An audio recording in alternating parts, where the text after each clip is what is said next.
নতুন এক সকালে সবাইকে স্বাগতম। আজকে সকালে ঘুম থেকে উঠে রাস্তায় এসে দেখি এখনো দেখি অনেকে লুটপাট নিয়ে ব্যস্ত আছে।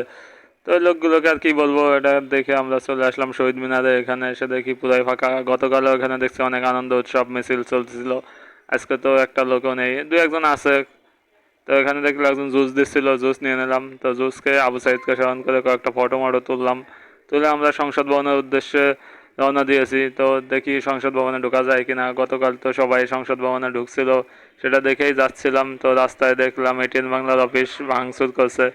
তো দেখতে দেখতে চলে আসলাম আমরা সংসদ ভবনে। সংসদ ভবনের ভিতরেও চলে আসছি। তো সে উপরে উঠে গেলাম, এখানে এসে কয়েকটা ছবি টবি তুললাম। তো তোলার পরে ভাবতেছিলাম দেখি ভিতরে ঢুকতে পারি নাকি, সংসদের ভিতরে যাওয়া যায় কিনা। তা সংসদের ভিতরে তো ঢুকতে পারলাম না, দেখি সেনাবাহিনী গার্ড দিয়ে রাখছে। তো প্রবেশ মুখেই বসে কিছুক্ষণ রেস্ট টেস্ট নিলাম। নেওয়ার পরে আবারও আমরা সংসদ ভবনের উপরে এসে আরেকটু হাঁটাহাঁটি করে চলে আসলাম।